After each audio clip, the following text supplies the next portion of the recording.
pernah ada quote yang bagus saya dapat itu, kita itu berusaha coba sedikit lebih beda lebih baik daripada sedikit lebih baik. Gitu. Jadi bahasanya gini, kita sedikit lebih beda aja, lebih baik daripada sedikit lebih baik. Jadi kalau kita sedikit lebih baik, kita nggak dinotis orang. Tapi kalau sedikit lebih beda, itu lebih baik daripada sedikit lebih baik. Itu quote yang disampaikan, saya suka dengan quote itu yang sampaikan itu adalah paling penting.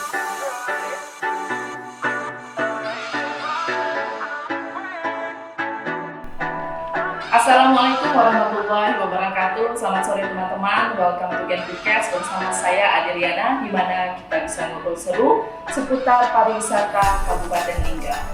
Hari ini kita kedatangan tamu spesial, yaitu Bapak Dedi Eka Saputra SOS MH. Betul Bapak? Betul. Apa kabar Bapak? Alhamdulillah baik. Alhamdulillah baik. Saya juga Pak, sehat Pak. Ya. Senang hari ini Pak ketemu Bapak. Ya, terima kasih. Bapak Dedi ini merupakan Kepala Bidang Pengembangan Pemasaran Pariwisata pada Dinas Pariwisata Provinsi Kepulauan Riau. Nah, Bapak Dedi, selamat datang kembali ke Kabupaten Lingga. terima kasih. Pak, ini sudah kali keberapa Bapak ke Kabupaten Lingga? Udah banyak kali ya. Cuma memang kalau ke Lingganya sendiri mungkin 3 atau 4 kali gitu. 3 atau 4 kali ke Kabupaten Lingga, Ya. ke Lingga ini Lingganya, ya? ke Lingga ya. Karena kan ada Lingga itu kan ada Dabu. Iya betul. Kalau Lingganya sendiri ada beberapa rangkaian kegiatan. Ada beberapa rangkaian. Pak, selama ke Kabupaten Lingga, Bapak udah ke Dabu. Ini udah ke Lingga juga, Pak, ke Daik ya Pak ya? Ya. Mungkin juga udah pernah ke Benan Bapak ya? Kebetulan Benan belum. Kalau saya yang sudah pergi itu Rejai, Rejai. Pancur, ya itu. Kalau Benan belum malahan. Ini rencana kita akan ada fam trip. Ya. Itu kita kan ada destinasi pariwisata unggulan daerah tuh. Destinasi pariwisata unggulan daerahnya kan di Lingga itu Istana Damna, Mempar sama Benan. Cuma memang mungkin kita akan agendakan setelah ini, tapi untuk setelah Musrenbang yang saya hadiri hari ini, kita akan monitoring evaluasi terhadap DPUD yang sama, destinasi pariwisata unggulan daerah, yaitu yang 3 itu saya sebutkan tadi. Mungkin itu. Pak, selama sudah ke Lingga, udah ke Daik, udah ke Dabu juga, mungkin juga udah mengunjungi beberapa objek wisata yang ada di Kabupaten Lingga ini Pak. Gimana Pak kesannya Pak? Saya rasa senang ya, apalagi kondisi hari ini pandemi, lebih bagus saya ke kabupaten kota daripada kita harus pergi ke kota besar seperti Jakarta ya. Karena kita sekarang ini kondisinya kita harus membangun daerah ini sendiri gitu loh. Karena kebetulan memang pariwisata itu memang latar belakang pendidikan saya. Memang Bapak latar belakang pendidikannya? Ya, walaupun setelahnya saya kuliah lain-lain, tapi D3 saya itu D3 pariwisata. Oh, bisa. Saya sebenarnya ada AMD Par, kalau saya masukkan AMD Par-nya, jadi akhirnya nama saya terlalu panjang, jadi tak bisa sangkut. Jadi itu sih sebenarnya, makanya saya lebih concern sekarang dengan, apalagi didukung ya dengan program kerjanya Pak Gubernur namanya Linkage Network. Jadi Linkage Network itu adalah semua kabupaten harus kita rajut, kita sinergikan bahwa orang ke Tanjung Pinang harus ke pulau lain, ada kabupaten lain kan yang berdekatan. Jadi makanya ke Batam harus ke Lingga, ke Batam harus ke Karimun, jadi begitu. Jadi makanya sekarang nih saya lebih concern terhadap daerah sebenarnya. Pak, kalau seandainya Bapak lihat, kan nanti kita seperti Bapak bilang kita mau mensinergikan gitu kan Pak. Apa potensi yang Lingga harus show up gitu? Apa potensinya yang harus kami lebih kembangkan sehingga Lingga ini menjadi suatu destinasi yang unik atau destinasi yang memang worth it untuk dikunjungi gitu? Mungkin kalau terlebih dan kurangnya mungkin kita akan mengkaji ulang lagi ya. Tapi kalau dilihat daripada sekarang posisinya kita ini masih dalam keadaan pandemi, tapi menuju ke arah pasca pandemi dengan protokol kesehatan yang harus kita bangun. Tapi kalau dilihat daripada Lingga itu sendiri, Lingga ini luar biasa, semuanya ada ya. Kalau selain daripada yang kita gaung-gaungkan adalah wisata budaya, wisata alam, yang kita terlupa adalah wisata minat khusus. Wisata minat khusus. Minat khusus itu ada beberapa, kayak misalnya wisata berburu, wisata hiking. Jadi kayak misalnya kita juga di dalam itu juga ada di dalam festival Gunung Dayak kan banyak macam. Lingga juga. Itu yang ini, dan kebetulan mudah-mudahan kalau tidak ada halangan, insya Allah itu festival Gunung Dayak itu akan kita manage, dalam artian di kegiatan saya tahun ini insya Allah ada, tapi mudah-mudahan kalau tidak ada perubahan anggaran yang ada di kita melalui pusat ya.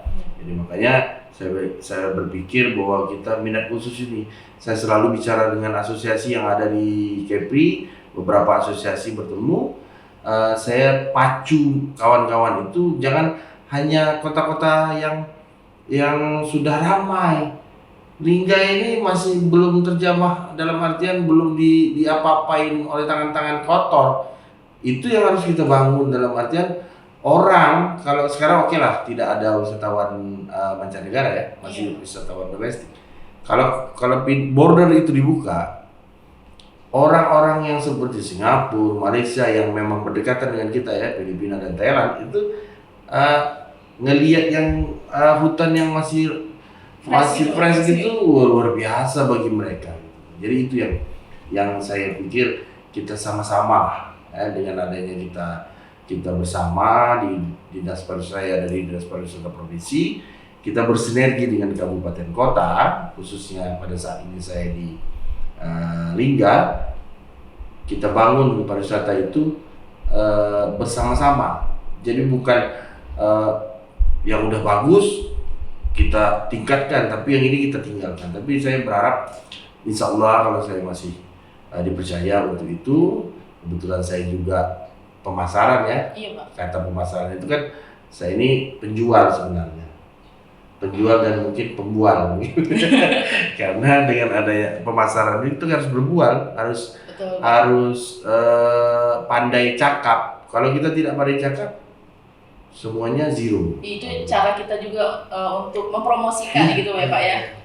Pak, kalau kita lihat sekarang perkembangan zaman teknologi yang sangat maju seperti sekarang ini Pak, sejauh mana Pak peranan teknologi, peranan kemajuan seperti sekarang ini, sejauh mana jangkauan untuk mempromosikannya? Jadi maksudnya tadi kan Bapak ngomong kalau untuk Lingga sendiri kan wisatawan mancanegara masih minim Pak gitu. Jadi kami juga kedepannya pasti juga memiliki harapan agar nanti Lingga ini tidak hanya dikenal di dalam negeri gitu, dalam negeri, tapi juga mungkin di luar negeri gitu.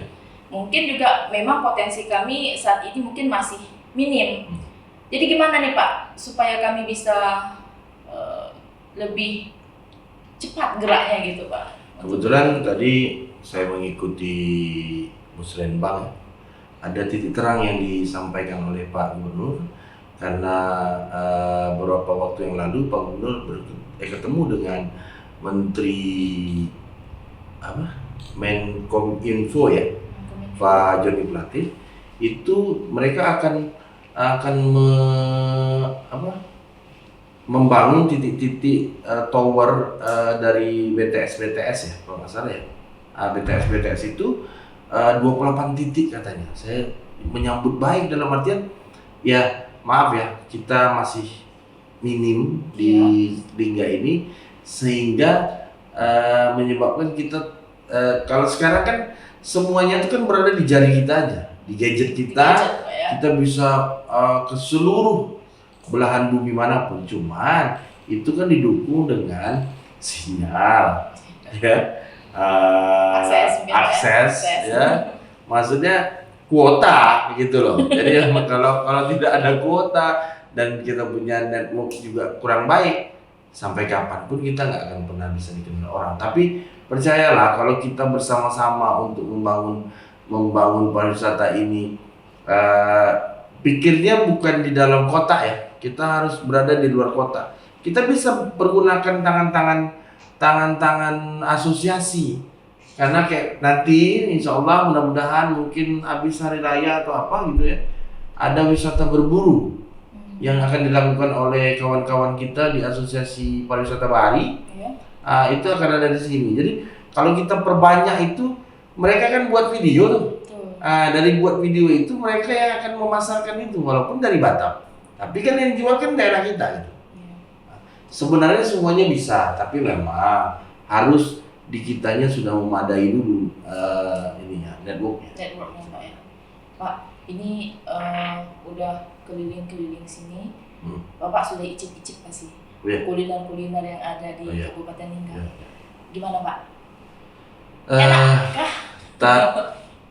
Kalau saya ini memang karena walaupun saya bicaranya agak Indonesia, tapi saya ini terlahir memang di Kepri, jadi lidah saya itu udah lidah Melayu. Dan kebetulan mertua saya juga orang Melayu Beningat ya. Jadi kalau misalnya bicara tentang makanan di sini udah sama dengan yang di itu, mungkin lebih enak di sini karena saya suka gubal sagu, ya. Habis itu kempurun, Pak. Kempurun itu suka tapi agak ada gimana ya, yang suka istri saya malah karena enak dia, tapi kadang-kadang ada pribadi ya, masing-masing tes tuh masing-masing berbeda. Beda-beda. Tapi at least bahwa kita punya makanan tuh di Kepri ini ya, itu nggak ada tandingan lah dengan tempat lain yang kita makan. Manis dan sebagainya. Kalau di sini kan enak sekali. Enak sekali ya, Pak. Favorit Bapak apa? Itu tadi. Gubal sagu dengan asam pedas 9. Gitu. Habis ini Bapak boleh ajak ke Genpi kali, Pak. Boleh, nggak ada masalah. Katanya di situ tuh saya belum coba, di mana, Tanjung Buton. Betul. Semalam saya mau pergi, tapi karena kondisinya hujan lebat, ya kan, jadi belum sempat. Dan semalam juga kebetulan jam berapa tuh saya makan malam tuh, saya makan candlelight dinner. Sama siapa, Pak? Sama kawan-kawan ini yang dari provinsi. Kenapa candlelight dinner? Itulah permasalahan kita di daerah mati lampu. Saya bilang kalau candlelight dinner itu enaknya itu sama pasangan candlelight dinner. Tapi kawan-kawan ini laki-laki semua. Kita ambil positifnya. Oh iya. Oh ya, Pak, kalau seandainya kita lihat sekarang, Pak, salah satu yang bisa dikembangkan pada masa pandemi saat ini adalah ekonomi kreatif ya. Di Lingga ini banyak juga, Pak, produk-produk lokal, misalnya dari tudung mantu, kemudian penganan-penganan dari sagu, keripik sagu dan sebagainya gitu kan, Pak. Pak, kira-kira Pak, kalau dari provinsi nih, provinsi seperti apa yang nanti kira-kira mau diberikan ke kami gitu, Pak, untuk mendukung agar produk lokal kami ini terus bertahan dan bisa dikembangkan makin hari makin bagus gitu, Pak. Kalau itu masuknya di ekonomi kreatif, ada bidangnya sendiri ya. Jadi nanti saya akan sampaikan kepada ekonomi kreatif, kita ada pelatihan-pelatihan. Jadi kayak misalnya di kelembagaan juga ada pelatihan untuk sertifikasi supaya, dan juga kalau saya pernah ada quote yang bagus saya dapat itu, kita itu berusaha coba sedikit lebih beda lebih baik daripada sedikit lebih baik gitu. Jadi bahasanya gini, kita sedikit lebih beda aja lebih baik daripada sedikit lebih baik. Jadi kalau kita sedikit lebih baik, kita nggak dinotis orang. Tapi kalau sedikit lebih beda, itu lebih baik daripada sedikit lebih baik. Itu quote yang disampaikan, saya suka dengan quote itu yang disampaikan itu adalah Panji Pragiwaksono. Walaupun dia cuma stand up comedy, tapi baik bahasanya. Sedikit lebih beda, lebih baik daripada sedikit lebih baik. Jadi makanya kalau seandainya kita mau buat sesuatu yang bentuknya kreatif, kita harus bicara itu. Sedikit lebih beda. Lebih baik daripada sedikit lebih baik. Out of the box. Ya, jadi kalau sedikit lebih beda itu orang notice. Kok beda ya? Ingat jadi gitu Pak ya? Ingat. Jadi habis itu kita juga banyak sekarang ya dengan kondisi packaging yang baik. Kebetulan sebelum saya di pariwisata, saya di Dinas Perindustrian dan Perdagangan. Banyak dan alat-alat untuk packaging itu murah-murah. Tapi kalau untuk dari dinas pariwisatanya, saya berpikir kayaknya banyak pelatihan-pelatihan untuk ekonomi kreatif sekarang, apalagi dengan kondisi Pak Menteri kita ini memang luar biasa untuk menaikkan UKM di daerah. Pak, Bapak udah berapa tahun Pak jadi kepala bidang pemasaran ini Pak? Kalau kepala bidang pemasaran saya baru pindah setelah sekian lama saya mengembara. Maksudnya pindah ke beberapa dinas. Saya dulu waktu pertama kali CPNS itu di Dinas Pariwisata karena disiplin ilmu saya. Tapi saya meninggalkan, saya kembali lagi itu di 2019. Tapi agak kita terkendala itu karena pandemi ya. Di 2020 itu memang tak ada kegiatan sama sekali kan, kita hanya work from home dan sebagainya, kegiatan semuanya habis, kita hadapi sesuatu. Tapi mudah-mudahan dengan adanya sekarang bangkit dan percaya diri kita ya, bahwa kita harus percaya diri dulu, tapi tetap dengan protokol CHSE, protokol kesehatan, dan kita ini kan alhamdulillah kita berjarak, walaupun kita tidak pakai masker, tapi ini kan pada takutnya nanti kita suara nggak masuk dan sebagainya. Tapi mudah-mudahan bisa kita ke depannya lebih baik. Tapi jadi kita harus menjiwai, kita senang dulu dengan pariwisata. Baru setelah itu, pada saat kita menyenangi apa yang kita senangi, dan pekerjaan akan menyenangi kita. Jadi makanya saya bilang bahwa kita harus senang dulu dengan pariwisata itu sendiri. Pak, mengembangkan pariwisata, promosi pariwisata ini di Kabupaten Ningga kan di Dinas Pariwisata, kemudian bersama dengan mitra-mitra, juga dengan anak-anak muda sekarang yang ikut serta membantu promosi pariwisata, entah melalui media sosial dan sebagainya. Mereka juga mengalami istilahnya keterbatasan, gitu kan Pak.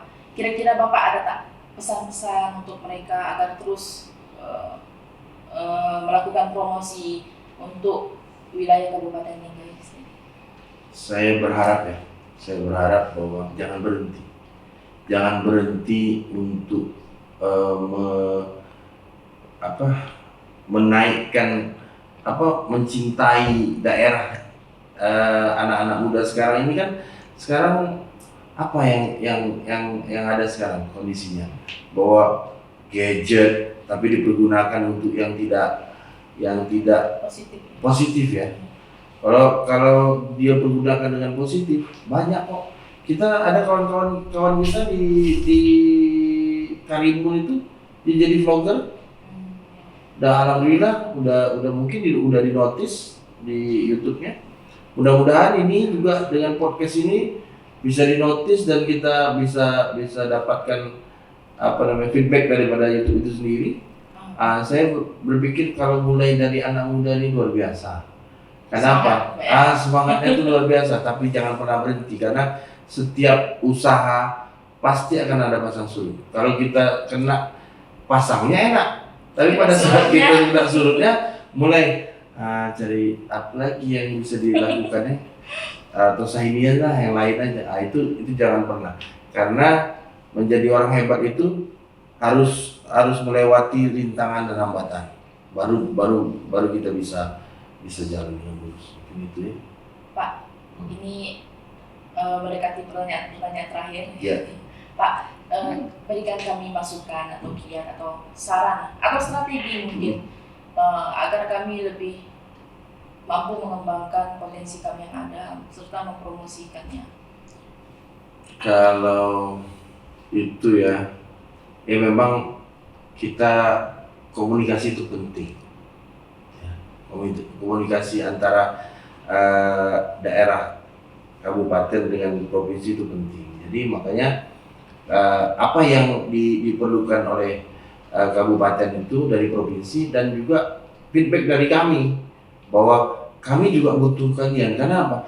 Provinsi ini hanya jembatan.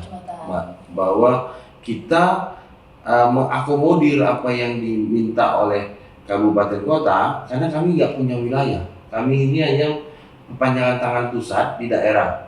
Jadi yang sebenarnya yang punya cita-cita, punya harapan itu adalah kabupaten kota yang memiliki daerah tersebut. Jadi makanya saya selalu senang dengan namanya ada pelatihan kelompok sadar wisata bahwa tak pernah akan berhasil satu tempat itu kalau seandainya lingkungannya tidak sadar terhadap pariwisata. Ya. Saya hanya berpesan bahwa kita harus sadar dulu wisata kita. Kenapa? Karena kalau kita tidak sadar wisata, kita tidak memiliki daerah itu. Mau dibuat sebagus apapun dari dinas, dari pusat, suatu destinasi ataupun satu tempat wisata, tapi kalau masyarakatnya sampai dari anak muda sampai ke orang tua bahwa tidak rasa memiliki bahwa ini punya orang lain, enggak. Tapi kalau sudah jadi destinasi pariwisata, itu adalah milik kita bersama. Ya, harus gitu ya. Kebersihan itu paling penting. Kenapa? Orang datang mau dia itu dari mancanegara, foreigner, ataupun dia domestik, dia tetap yang dicari adalah apa?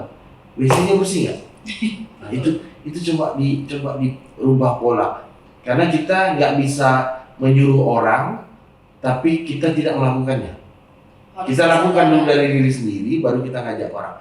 Jadi rasa memiliki satu tempat destinasi pariwisata itu harus kita tumbuhkan. Makanya sadar wisata itu selalu di bidang destinasi pariwisata di Provinsi Pulau Riau membuat pelatihan itu setiap tahunnya. Prioritaskan. Karena itu penting sekali.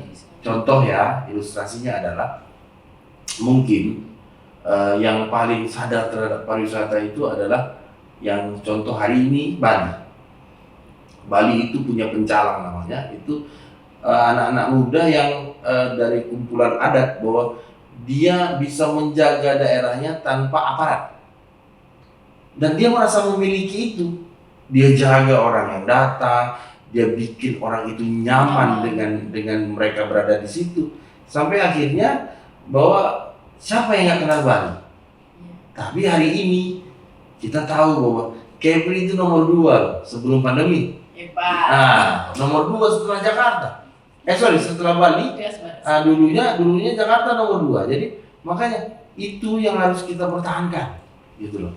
Jadi saya mungkin kalau boleh berpesan bahwa kita harus punya sadar wisata dengan rasa memiliki destinasi itu dimanapun, mau di Lingga, mau di kabupaten yang lain, kita harus rasa memiliki dan sadar wisata. Selanjutnya juga SDM-nya ya Pak ya. Ya, kita juga ada banyak pelatihan SDM pariwisata di bidang kelembagaan. Darmis dan sebagainya, desa wisata, BUMDes, pariwisata banyak. Jadi alhamdulillah, yang penting tetaplah menjadi mitra kerja kami, kawan-kawan di Genpi, dan jangan hanya berpikir bahwa kerja akan mendapatkan hasil saat itu juga, tapi kerja aja dulu. Melewati proses. Hasil itu akan mengikuti kita. Kalau saya berpikir ya, terserah yang lain mau berpikir bahwa dia akan diiringi terus-terusan, tapi paling tidak kerja dulu, hasil itu akan begitu. Apa katanya tuh saya lupa, bahwa hasil itu tidak pernah mengkhianati usaha. usaha apa ya bahasa pokoknya gitu. Jadi saya lupa itu, tapi memang tak pernah berkhianat ya. Pada saat kita sudah usaha, pasti hasilnya akan terbaik. Kalaupun tidak terbaik, usaha lagi gitu. Memang gampang ya disebutkan, tapi susah untuk dilaksanakan. Tapi mudah-mudahan dengan niat kita yang baik untuk menjadikan Lingga ini yang selalu digaungkan dari masa ke masa, Bunda Tanam Layu, itu sangat baik, dan mudah-mudahan anak mudanya itu bisa mencintainya. Tapi alhamdulillah kemarin waktu saya bikin pelatihan di sini, antusias anak-anak GNP itu luar biasa. Waktu itu saya bikin acara apa tuh di Liga Pesona tahun lalu. Nah, jadi makanya dengan adanya yang digerakkan oleh anak muda, saya berharap Liga ini bisa sama rata dengan kabupaten-kabupaten yang lain. Pak, satu kata untuk GNP Lingga. Satu kata untuk GNP Lingga. Keren. Satu lagi Pak. Yes. Satu kata untuk Kabupaten Lingga. Nyaman. Tepuk tangan dulu. Bapak, kami mengucapkan terima kasih banyak sama-sama atas kehadirannya, repot-repot karena Bapak juga jadwalnya cukup padat, menyempatkan hari ini untuk hadir di GNP Cash kami.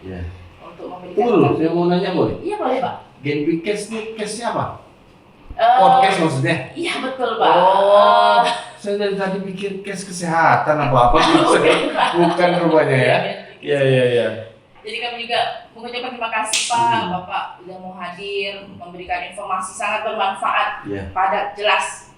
Ya, jadi Pak, mungkin nanti ada kesempatan lain lagi, jangan kapok, kami undang ke GNP Cash kami. Tapi terlebih dan terkurang saya mohon maaf ya. Sama Pak. Kebetulan dari pagi kita mengikuti rangkaian acara yang cukup padat, tapi alhamdulillah sedikit aja ya bahwa pariwisata di Kepri ini masuk dalam prioritas Pak Gubernur yang sekarang, prioritas pertama, yaitu adalah pertumbuhan ekonomi. Mudah-mudahan itu bisa dijabarkan dan diaplikasikan kepada tindakan nyata untuk membangun pariwisata Kepri ini lebih baik ke depan. Mudah-mudahan begitu ya. Ini juga untuk teman-teman kita yang juga membantu kita untuk melakukan promosi pariwisata di Kabupaten Lingga. Ingat pesan Bapak tadi. Jangan pernah berhenti, Pak ya. Karena bagaimanapun hasil akan tetap ada ya, Pak ya. Baiklah teman-teman. Usaha tidak mengkhianati hasil. Usaha tidak mengkhianati hasil. Begitulah. Mudah-mudahan nggak salah saya. Oke teman-teman, terima kasih telah menyaksikan kami di GNP Cash hari ini. Terlebih kurang kami mohon maaf. Kami ucapkan wabillahi taufiq wal hidayah. Assalamualaikum warahmatullahi wabarakatuh. See you later.